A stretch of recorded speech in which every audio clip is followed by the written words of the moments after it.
Hi friends, ఈరోజు మంచి డ్రెస్సులతో మేము ముందుకు వచ్చేసాను అనమాట. చూడండి ఎంత బాగున్నాయి, లాంగ్ ఫ్రాక్లు కదా. లాంగ్ ఫ్రాక్లు చాలా బాగున్నాయి అనమాట. తను ముక్కల చీరలు తీసుకునింది. ముక్కల చీరలు తీసుకుని ఇలా డిజైన్గా కుట్టమని చెప్పేసింది. ఇక్కడ వచ్చేసి చూడండి లేస్ వేసి ఇక్కడ ప్యాచ్ లాగా వేసి ఎంత బాగుందో. చాలా బాగున్నాయి కదా డ్రెస్సులు. ఇప్పుడు కొత్తగా నడుస్తున్న ట్రెండ్ మోడల్ అనమాట. ఇవి చేతులు చాలా బాగా లోపల లైనింగ్ కూడా వేస్తున్నాయి అనమాట. చిన్నపిల్లలైనా లైనింగ్ వేయాలి కదా. లైనింగ్ పైన క్లాత్ రెండు వేస్తాను అనమాట. ఇది పైన మోడల్గా ఇచ్చాను అనమాట. చాలా బాగుంది కదా. ఇక్కడ కూడా ముందు చూడండి, ఈ షేప్ కూడా చాలా అందంగా ఉంది కదా. ఇక్కడ నడుము దగ్గర బాగుంటానికి లేసేసాను అనమాట. వెనక వచ్చేసి పున్నవాడి పెట్టేసి చిన్న డోరీసు. ముందు కూడా చూడండి, ఇక్కడ కూడా గోల్డ్ కలర్తో లేసేసాను అనమాట డోరీసు. ఇక్కడ సైడ్ కట్టుకోవడానికి ఈ డ్రెస్ ఒకటి,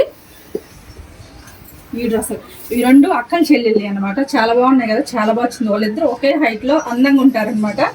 అందుకని చెప్పి వాళ్ళ మమ్మీ ఇలా కుట్టించింది. చూడండి ఎంత బాగుంది. ఇది కూడా సేమ్ అనమాట. ఇది పెద్ద పాపది, ఇది చిన్న పాపది అనమాట. సేమ్ అండి, ఇద్దరికి ఒకటే మోడల్ పెట్టా. కాకపోతే ఇది ఇక్కడ పువ్వు పెట్టాను, దానికి ఇంకా పెట్టలేదు. సేమ్ మోడల్, సేమ్ అంతా. వెనక్కి కూడా ఇది కూడా కుండమెడ డోరీలు. చేతులు కూడా సేమ్ అండి. ఈ డ్రెస్సుల్లో ఈ రెండు డ్రెస్సుల్లో మీకు ఏ డ్రెస్ నచ్చిందో కామెంట్ చేయండి. వీడియో కానీ నచ్చినట్టయితే లైక్ చేసి, షేర్ చేసి, కామెంట్ చేసి, సబ్స్క్రైబ్ చేసుకోండి.